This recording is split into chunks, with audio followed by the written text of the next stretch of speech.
Good afternoon, everybody. Thank you so much for coming. This is a absolute enormous pleasure for me to be with you today to introduce my friend and colleague, Ibrahim Sharqieh. Ibrahim was one of my very first doctoral students, and so I have a particular attachment to Ibrahim and have followed his work, well, from before you were a doctor. His biography, in addition to being attached to us, his current position is Foreign Policy Fellow at the Brookings Institution, where he's the Deputy Director of the Brookings Doha Center. He's also taught at Georgetown University and at George Mason as well. He worked for AED, which used to be a big consulting organization, complicated story there. And has worked all around North Africa. If you look for his name on Google, you'll see he's had op-eds in the New York Times and CNN and Al Jazeera. Most recently, just a few days ago, September the 17th, he wrote this piece for Foreign Affairs called Tunisia's Lessons for the Middle East, which has gotten lots of attention and lots of it gets reprinted in Twitter and so on and so forth. So today we're going to have, Ibrahim is going to have a chance to speak about his most recent research trips, which is not only in Tunisia, but also in Yemen and Libya. And I'll hand it over to you. They're trying to figure out why the board's not working, but I'll let you get started. It was just there, huh? You need to wiggle with the light bulb or something? Not that easy.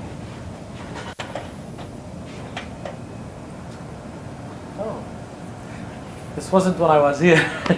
This is a new technology that I have to get used to. Yeah, and I bet you we can't probably put it on anything else.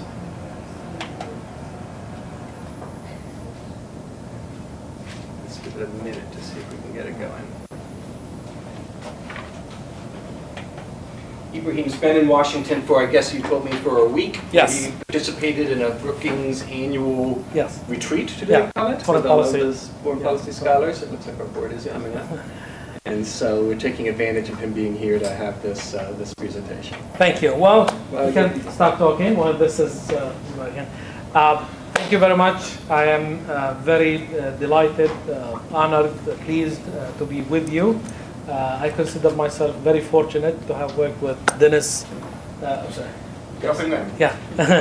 I consider myself very fortunate to work with Terence since on my classes here at ICAR and with my dissertation. So it's a long history of Terence being extremely supportive in my research and my professional development. So thank you, Terence. I'm very, again, pleased, delighted to be with you here at ICAR, at ISCAR, I should say. So bear with me because I'm still used to the ICAR thing. I was with ISCAR since we were at Fairfax at the Old Town House, and then we moved here, but not in this building. So this is new to me. Again, and it's a great pleasure to be with you and to share with you my research experience in the field. And let me start with, actually when I was recruited for this job, I was here in the DuPont Circle working before I left to Brookings, to Doha. And it was 3 years ago, before all that mess happened in that region in the Middle East. So, of course, we had no clue about what was going to happen. And then during even my interviews, I was asked whether I would be okay living in Doha. It's a small, quiet city, nothing much to do there. So I said, you want to make sure you're not going to get bored. And said, I'll get myself busy. It's not the challenge. So I go there 1 month after my arrival, the region explodes. And then I start saying, what is happening? We sent you to be working there, not to cause all this in the region. So in my job description, when I also started, I was told it's going to be 50% on the management aspect, managing the center, and also 50% on research.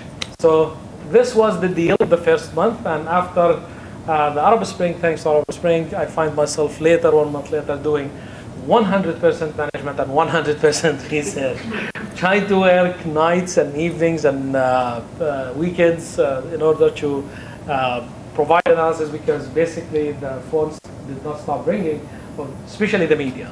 Trying to understand what is happening,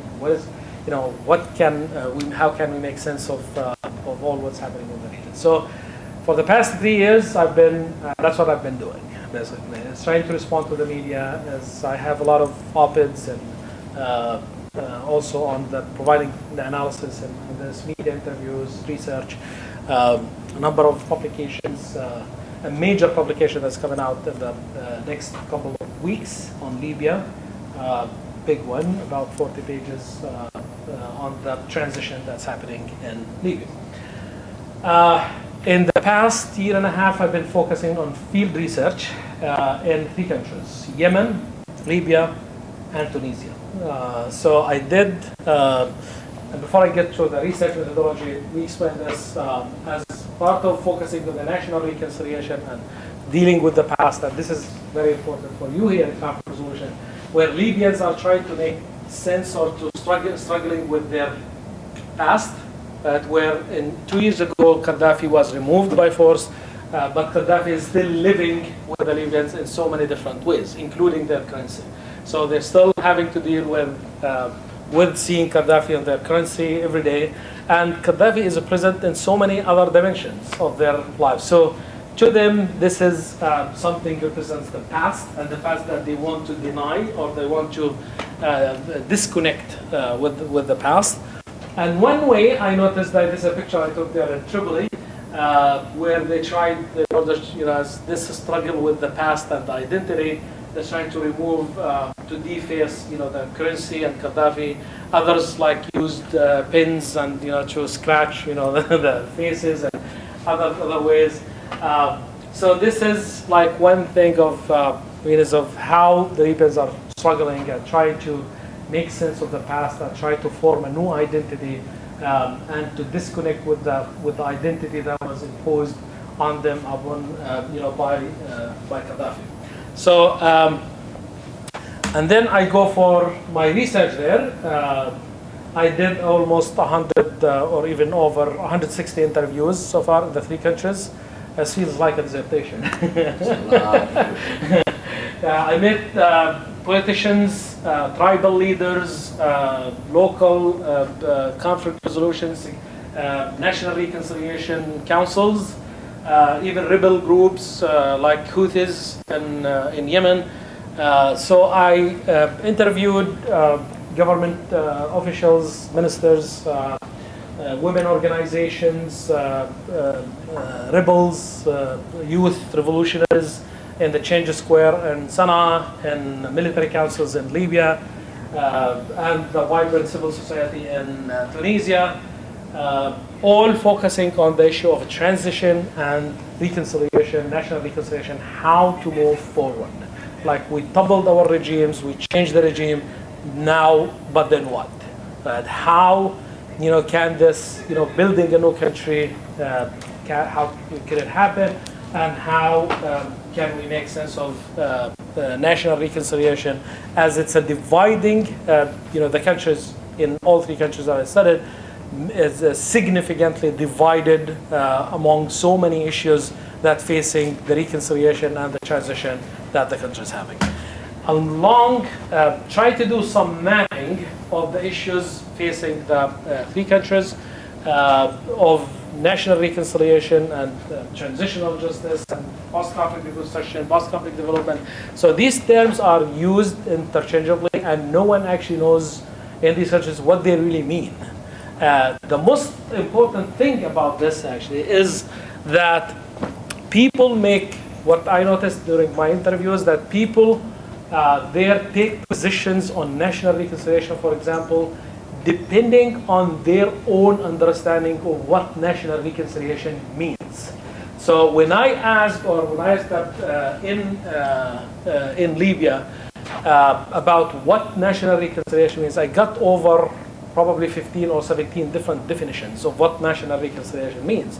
And then I talked to Tunisians who worked on transitional justice with Tunisian experience, talking about finding over 40 definitions of what is transitional justice. Now, in the case of Libya, when in my conversations and my interviews saying that if national reconciliation means that we forget about the past and what happened and we just forgive everything, then no, thank you, we're not interested in your national reconciliation. Right? Because reconciliation for us doesn't mean that we forgive about everything that has happened. So after all, from all what I gathered, and try again to make sense of this mapping, I noticed that what people are interested, or they mainly want the major aspects of a national reconciliation in these countries to allow the countries to move forward. You're talking about truth seeking. They want to know what happened in the past. The reparation, and especially for the victims and what they suffered under the old regime. Accountability. Accountability, holding the perpetrators of the past crimes accountable to what they committed in the past. Institutional reform. They want to see institutional reform. The crimes that happened in the past, the violations were systematic, meaning security institutions were involved in this, and you want to reform the institutions, the state, in order to prevent these crimes from happening in the future. Not only this, but issues like refugees, IDPs. After the collapse, the regime collapse in Libya, Libyan refugees and IDPs reached almost 1 million people living in different, especially in Tunisia and in Egypt, and in IDP camps inside Libya. So huge numbers. So how to deal with, the society is split, right? Over 1 million people, turn to refugees and IDPs. How to bring them together? A major issue, which is East Europe also faced, about lustration laws, and how to deal, what to do with the former regime individuals, how they can become part of the new system. These are major dividing forces in these societies. Demobilization, disarmament, and reintegration of the revolutionaries and the ex-combatants. All issues facing, and some of them fall under transitional justice, and others under more wider national reconciliation. So you need, in order to help these countries move forward, based on the mapping that I found, is that you're dealing with mainly transitional justice and other issues that fall under national reconciliation, and of course, more wider issue, post-conflict reconstruction issues, like you talk about election and education and the reform of the physical structure, and then also development, talking about raising standards and other issues. So this is where my research is focused, actually, on transitional justice and national reconciliation. I don't extend, to other areas because this is too much already. I wanted to compare how the three countries work on these issues, which is, again, is related to what we learned here in conflict resolution at George Mason, and what can we learn from the field, from the real actors and the people living these issues.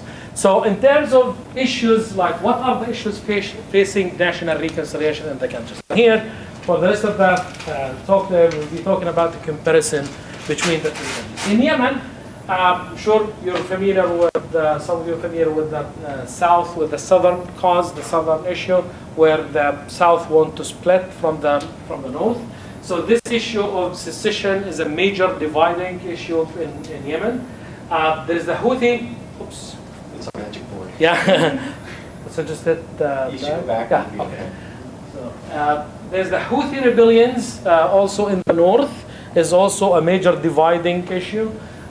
Where they fought for 6 wars, actually, in the past 8 years against the central government. You have the security and military units. They split completely between allies to former regime and to the new government. And you have also the war on Al-Qaeda. Right? I'm sure you hear of the drones attacks in the south of Yemen, and the issue, which is also an issue that's dividing the Yemenis, right, over the war on Al-Qaeda, and what is the role of Al-Qaeda, and the war on the drones attacks, and the government role in this. So that's another or additional dividing issue facing limits. Look at the Libyans. They face other major issues here in facing national reconciliation and transition to from a dictatorship to a democracy. One is the deterioration of security situation. Libya has become the most secure, the least secure, country in the entire region. There is a state failure in Libya. The regime collapsed, and then security deteriorated to the lowest level in Libya. To the extent that in Libya today, anyone from Libya here? Okay. In Libya today, you find two states running in parallel. Actually, you find the formal state in the parliament, the General National Congress, and the government. And you also, that by the way, this state has no power whatsoever. They're just sitting in their offices they're powerless. And you have the real state, the ex-combatants, how to, and their role, how they became in control of the entire state. The revolutionaries, and they're the real power in the street. I myself, when I went there, I went to the Parliament, General National Congress, and the second day of my arrival there, to find over 400 militiamen in their military uniform, and with their weapons, actually, that they were protesting by the General National Congress and dictating on the General National Congress, the laws that they should be adopting. So that is how it's the state, basically, of the ex-combatants, of the revolutionaries in Libya. And the country again is divided over this. There is another issue dividing the country: the ownership laws of 1978. Basically, what is this law is that Gaddafi got up in the morning and he said, we need to change the system in our country.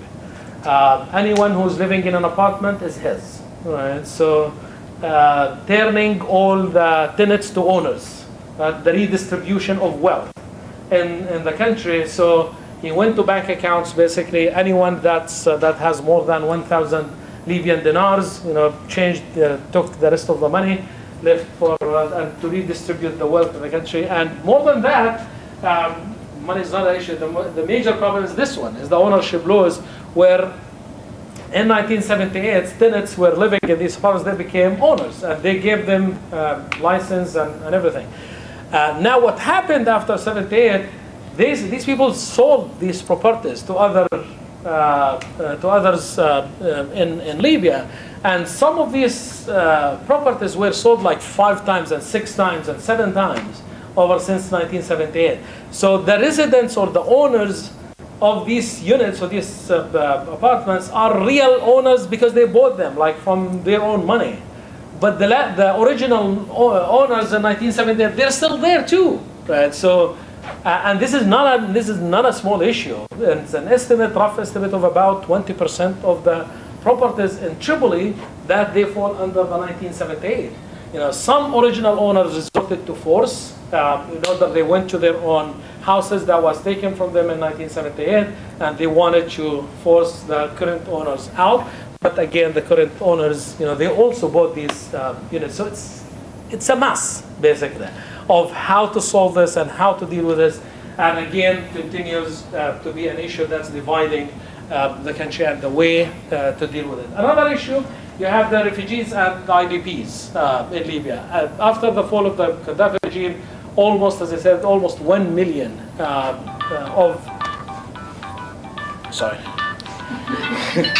over 1 million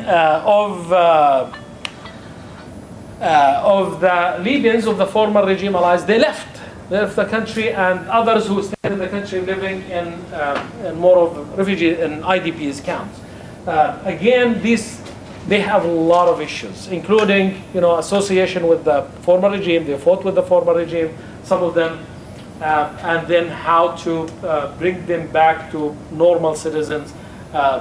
Given that the regime was defeated, and now who's in control is the revolutionaries, is the military, the militia, then keeps the country divided. More importantly, in my view, or equally importantly, what I call this, the ownership law is the hardware of the problem, but also there is the software of the problem, which is it's not only about the units and the problems, but it's also the culture. Right? Libya has become the prevailing culture of more of a victorious versus defeated, what's called Thuwar, revolutionaries, versus Islam, the cronies of the former regime. And you find like towns, right? Like Misrata and Zintan are the revolutionaries, and Bani Walid and Tawargha are the cronies. So on the language, the software, of the problem of the divisions of the regions, the country is divided, and you need, this also on the language level in order to bridge the divide.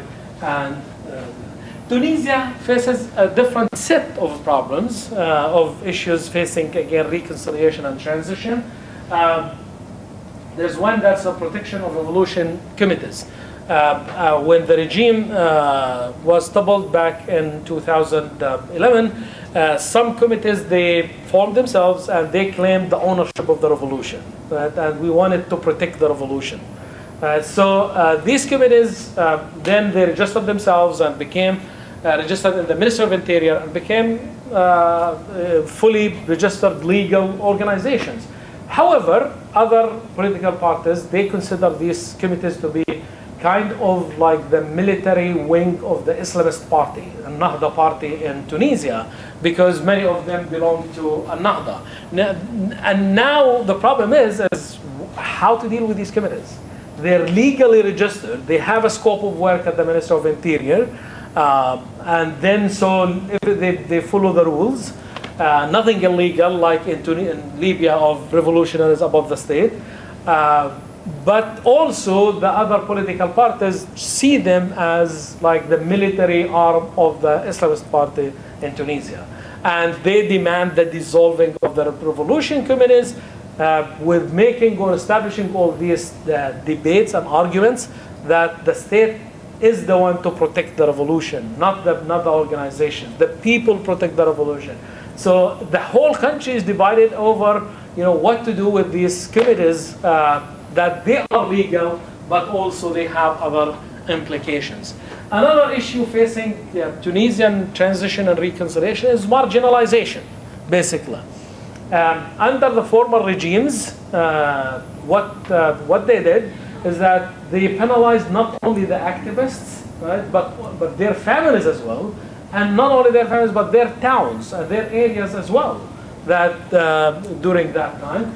So you find areas, territories in Libya, in Tunisia today, that completely marginalized. They don't have like the basic levels of development in these places. And now they demand that we be equals, like the other, as the other parts of Tunisia as well. So, and also there is the social, what I call it social and cultural or ideological divide within Tunisia. And to explain this, let me show you this over here. This is more of like the political mapping of the three countries and where the major forces exist. So in Yemen, for example, the font reflects the size of the group, by the way. So you know how it is. In Yemen, like most of the major things leans towards conservative approach. Oops, sorry. So with the Islamist Islah and the GPC, the former ruling party, is most of the society clusters over here. And then in Libya, also divided between liberals and Muslim Brotherhood as well. So they all are mostly clustered here. But look at Tunisia, right, of where the gap that exists. So on one hand, you have the liberals in Tunisia, were more into the like French secularism of banning hijab in schools and in public places, so of more of the French secularism. And also at the same time, so you have banning hijab here of liberals, and also you have Salafis banning TVs. Right? That's the most extreme on the other side, also between us. So you can see like the gap between the liberals and the Salafis, or what they call themselves, liberals. Some people may not agree. So look at this, like where in Yemen is mostly here in the middle, and same thing over here. And in Tunisia, where you have this huge and growing gap between the different forces, liberal, Nahda, and the Salafis as well. And even within the major two parties, liberals and Nahda, look at the gap, right? That's also not the same in other places. So in Tunisia, we culturally and cultural and ideological terms, you see huge gaps also between the group. That if this continues to grow, it's as you see, the Salafis are still very small. But if this gap continues to grow, then it becomes even more serious problem in the future.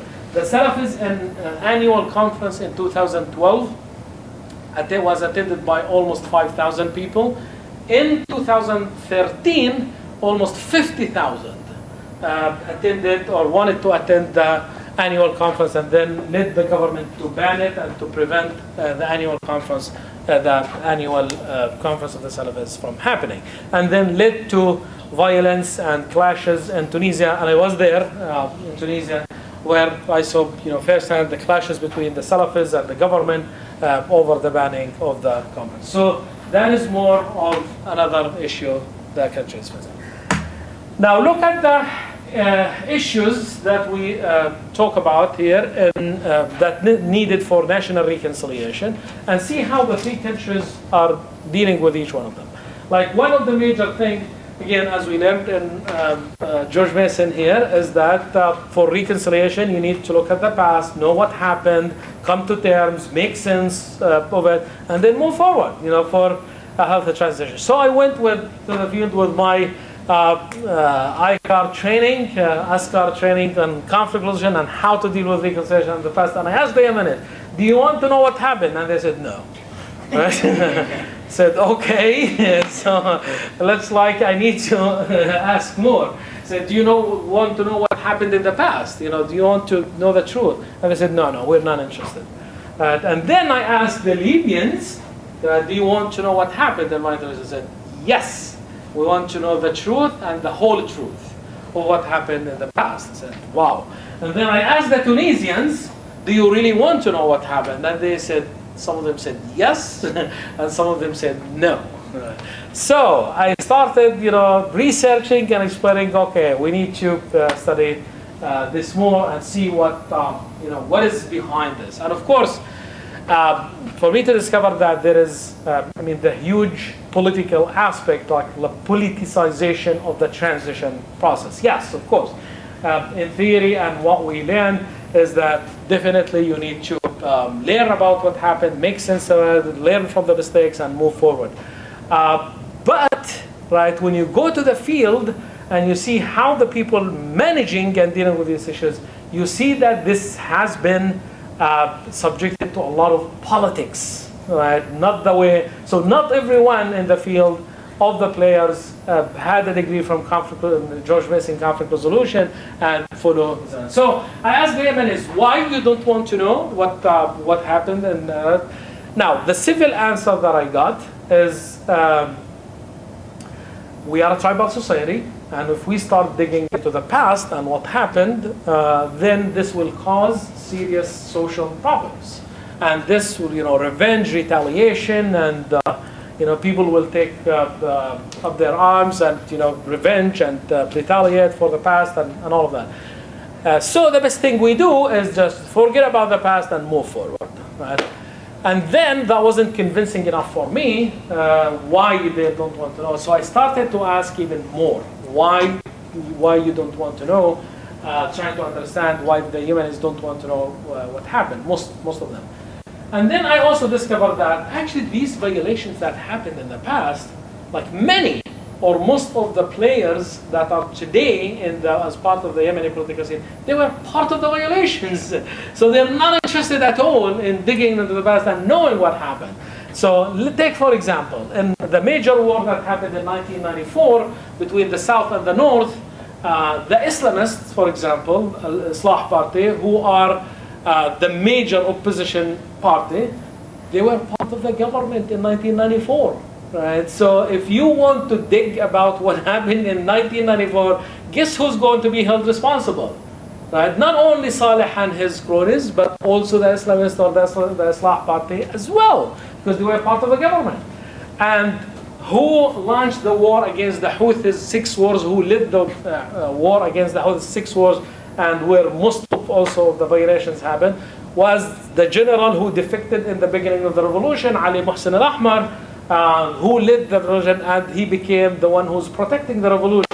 And on the other side, the opposite side of Ali Abdullah Saleh, the president. So even this guy is also, was involved in 6 wars, right, and during or against the Houthis. So what the conclusion that you reach, if you want to start digging in the past and what happened, so everyone will end up being responsible. The former ruling party, the opposition, the Islamists, the generals, everyone. So for this reason, they'll tell you, no, we don't want to know what happened in the past. Let's just move forward. Everyone forget about it. Let's just move forward. And then you ask the Libyans, and everyone wants to know, right, what happened. Why in Libya, also again, after digging further on this, is that in Libya was a zero-sum game. Right? There was a winner and there was a loser of the party. And the winner win completely, and the loser lost completely as well. So it's a zero-sum game in Tunisia. And who's in Libya? Sorry. And who is in power in Libya today is the winner.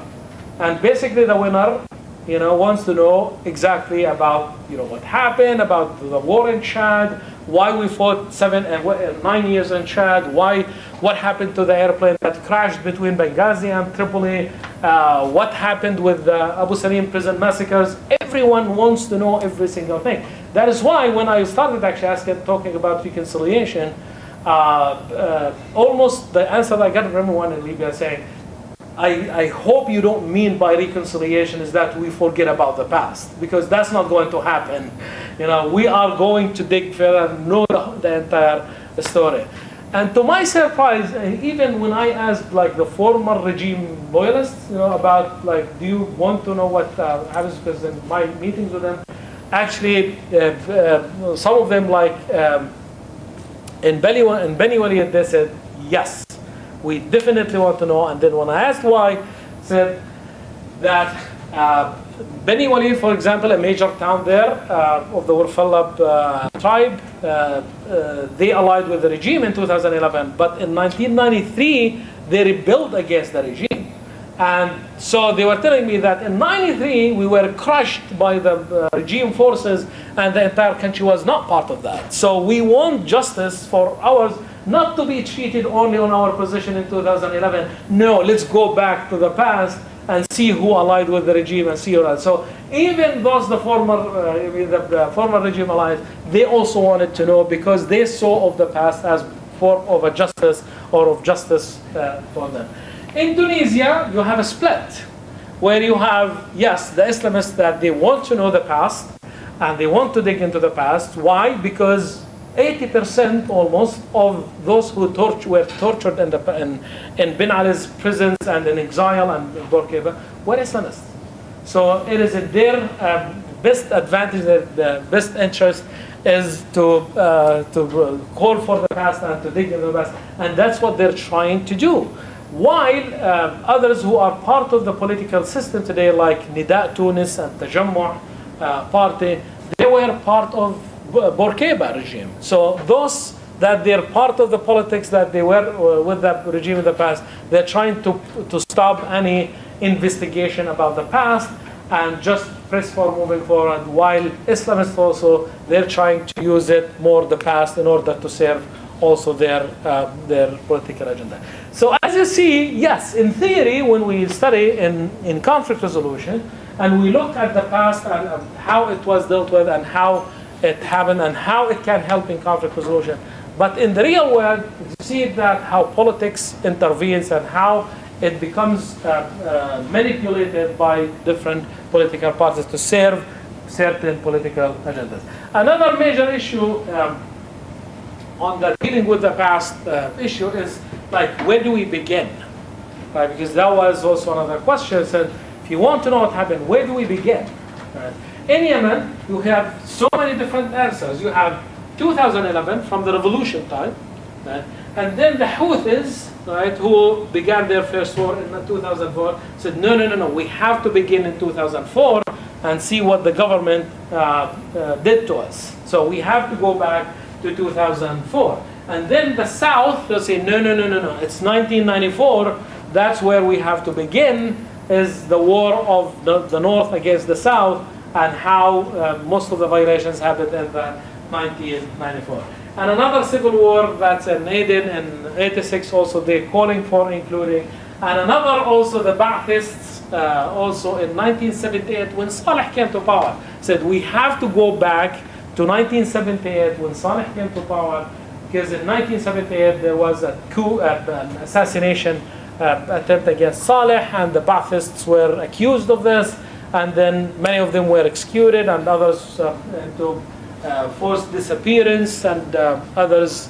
So they're demanding going back to 78 to know the whole truth. Same thing in other countries. In Libya also, the time of the revolution in 2011, or going back to 1969, since Gaddafi came to power. While others tell you that, no, we have to even go back to 1951, right, when even King Idris was involved, because he was also part of this. While in Tunisia, others advocate for 1987, when Ben Ali came to power, and others advocate for going back to even to 1956, the independence, and including the Bourguiba. And in particular, the Islamist Nahda pushes for 1956, because that's when they were faced major torture by the Bourguiba regime and before that. So again, the starting point continues to be a dividing issue among all the three countries that we studied, and which way to go, which starting point to begin, that continues to be a dividing issue. We look at another issue needed, another aspects of victims' compensation and redress over the violations that they encountered in the past, and we look number of aspects here. Like in Yemen, look for example on the issue. The violations happened since 1978.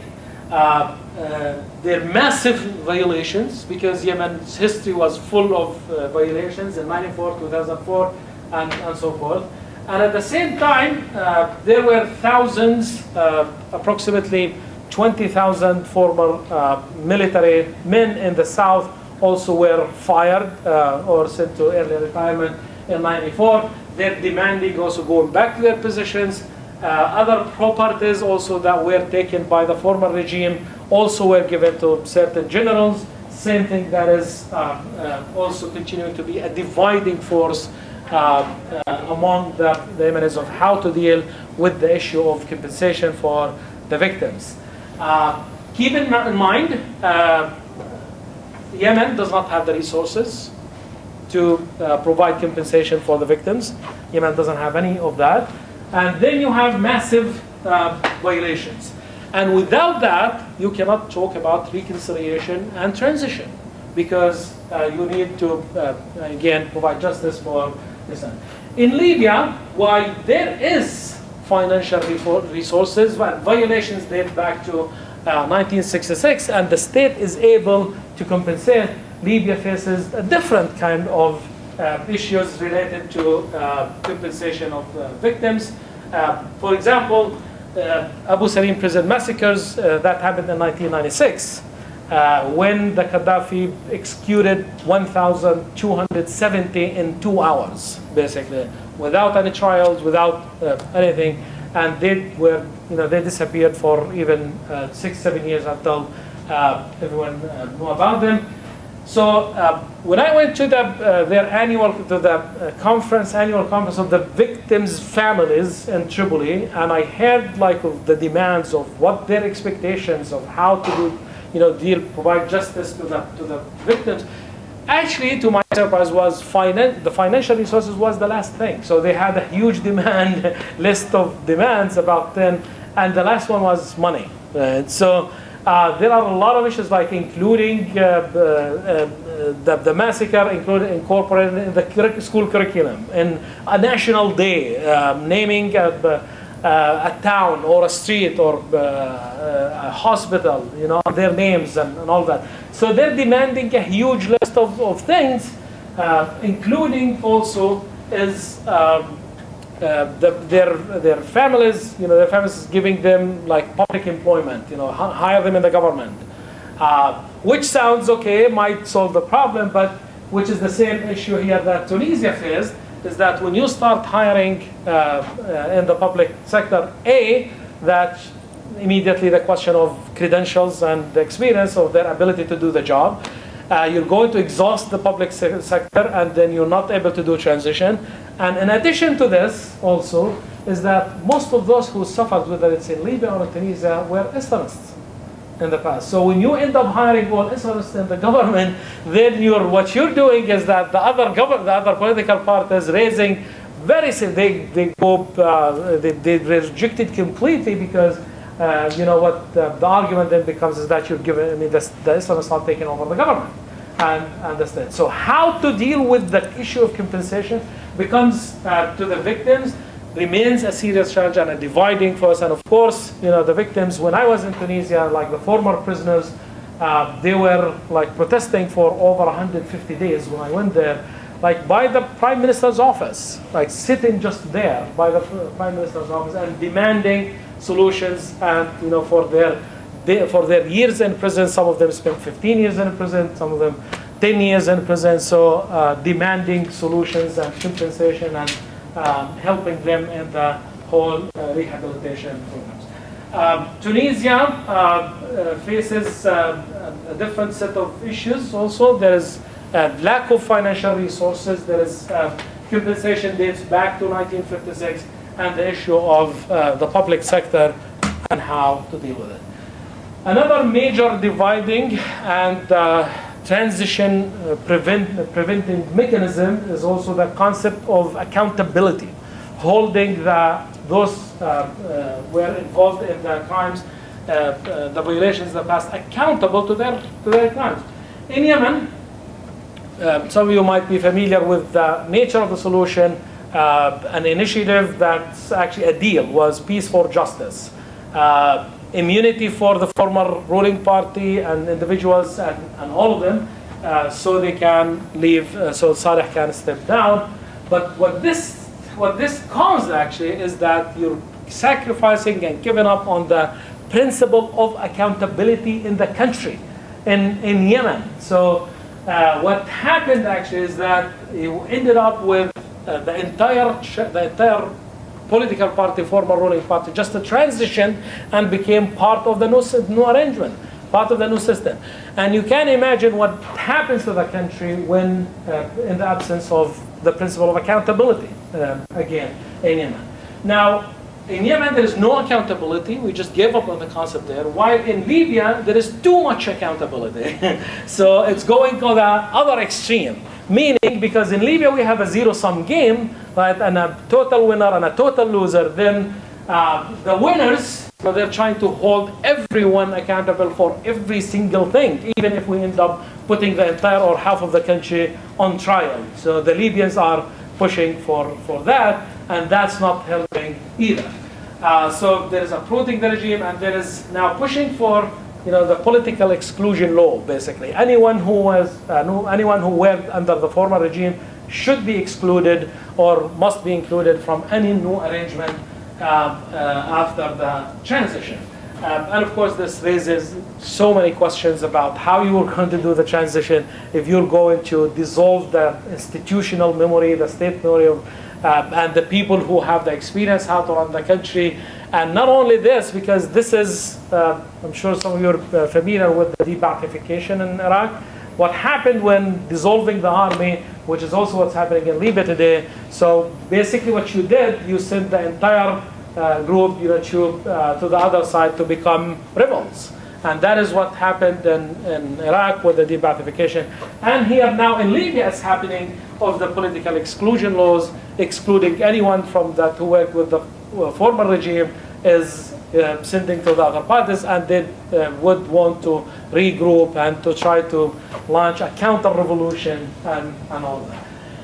Tunisia faces a different, deals with or manages its transition on the concept of accountability differently, where they're engaged in establishing a transitional justice law, basically that investigates the past and any individual, not the party, not the regime, any individual linked to violations and corruptions to be held accountable. And that is how Tunisia is making a serious progress in the transition. And I encourage you, if you want to read more on the Tunisian experience in my Foreign Affairs article, this one, it talks about the whole Tunisian model, how they're managing the transition and how they're making the progress there. So there is a transitional justice law being established and being adopted, and to try to link individuals to crimes and hold them accountable and exclude individuals, not political parties. They allowed the reform of the former ruling party in Tunisia as well. Why that was a major problem in Yemen, the former ruling party transitioned completely with its people and its charter and its corruption and its violations to the new era, and that becomes a mechanism again to prevent transition and building a new state. While here in Tunisia, the former ruling party, like individuals like Kemal Mourjan, who came public and apologized for the past and about their involvement with the former regime in the past, and established a new party, a new name, a new charter, and became part of who is known of not being linked to corruption and violation. So he became and his party more of trying to do a constructive force or mechanism in the transition of reforming the former regime party, because without serious reforms that includes the charter and the people and the leaders and all of that, you will continue just to have the same problem living with the same ways. While in Tunisia, they try to deal with it differently. You have institutional reform also facing transition, where Yemen is not involved or engaged in any institutional reform there, because they're still focusing on the transition with the political arrangements.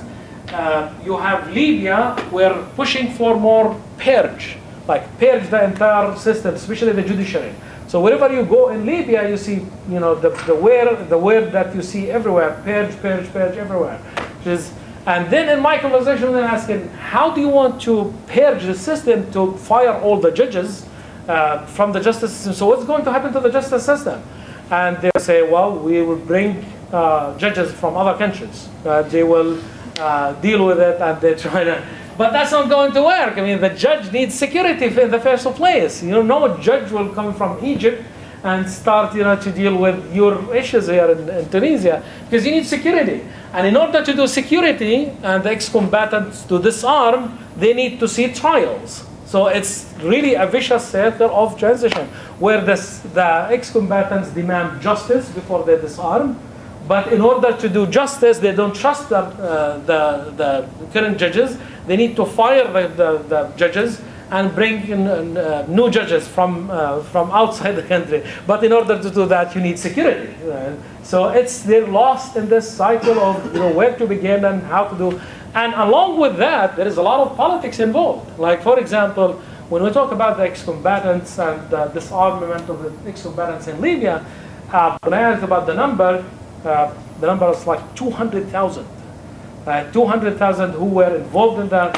And then I said, well, this is a huge number.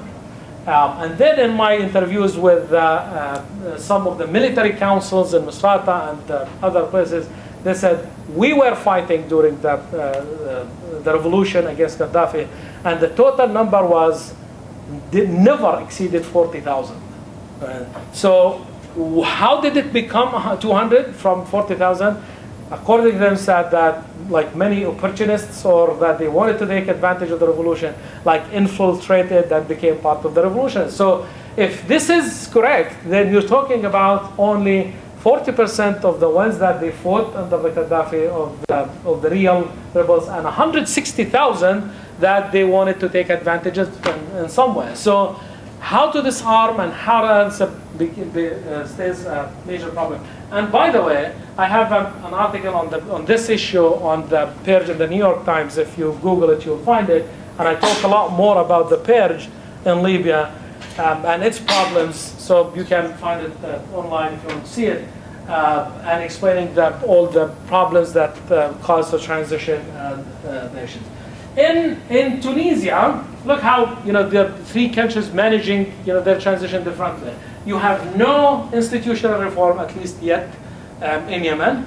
You have an extreme here of purging the institutions, and in Tunisia you have not a purge, you have a vetting process. More of who was in the former regime, the institutions can continue, but there has to be some sort of a vetting process to make sure that certain individuals who were linked to corruption and crimes were not part or will not be part of the institution. So we need to inspect institutions. Institutions are being inspected. In particular, you have the security, of course, because they were involved in the torture. And the media was responsible for the glorification and the marketing of the regime. And you have the administration of its corruption, and the judiciary, of course, in order to make sure that you're able to run fair trials. So in Tunisia, for example, which is another major progress that they're making, is they established new committees, new institutions, like a committee. Tunisia suffered mostly from torture of prisoners. So they formed a committee that's against torture. And this committee has all the mandate and all the power and all the authority to visit any prison and interview any prisoner, just to make sure that, of an issue of a transparency and that to make sure that torture will not happen in Tunisian prisons again. And the committee is very successful, is making huge progress, and has the proper mandate. It's independent. It's not government. It's independent from lawyers and university professors and journalists. So they go, they visit all the prisons, and they make sure that torture doesn't exist. That's again the whole idea of institutional reform to prevent or to help successful transitions and reconciliation in the country by dealing with that on the institutional level. And last thing I promise is on the national dialogue. National dialogue, of course, became like the vehicle, the approach, the method to achieve national reconciliation and successful transition in these countries. And let's look at how the countries are dealing with national dialogue. In Yemen, there is a UN-sponsored national dialogue. It's a very structured, very structured process where you have it's built by the United Nations, Jamal Ben Omar, inviting 530 representatives of different sectors of the society, bringing them in one building to the Movenpick Hotel in Sana'a, and put them in the hotel for 6 months, meaning dialogue. Of course, they can go visit home and come back the following day, but it's structured to that level. Right? It's important. It's UN-sponsored with the representative, and for 6 months, here are the issues, talk about them, and find a solution. So it's one section. In Libya, there is no dialogue in the first place. So national dialogue is not part of the transition, and you see how difficult this is going to face Libya. And in Tunisia, where there is more of a homegrown national dialogue model, you will be surprised to hear that in Tunisia, who's hosting the national dialogue is an NGO. Is an NGO, the General Union of Tunisian Workers, and that they invited all the political parties, the government, and everyone. 60 political parties were taking part of the national dialogue in Tunisia. 70 NGOs are participating, and the national dialogue has been running for almost a year and a half, facing and talking about the issues that they're facing. And there were so many agreements were reached as well in this national dialogue, where again the Tunisians seem to have more progress. And national dialogue is, of course, extremely important for these revolutions, because these revolutions like happened without planning, without a specific ideology. It's not the Bolshevik revolution that you have supported by a certain ideology and you want to enforce it. People just went, to the streets and they just wanted to get rid of their dictators. So there is no theory that governs these revolutions. So it's still leaderless revolutions with no leaders, with no specific ideology. Right? It's random. It's by the people, and for that you need national dialogue, because with national dialogue you can establish the theory framework, for these revolutions, and you can help with the transition, because these revolutions lack the theory framework that the transition needs. All that. So that is more on the national dialogue, where again is taking different directions in order to achieve transition and national reconciliation. Thank you very much.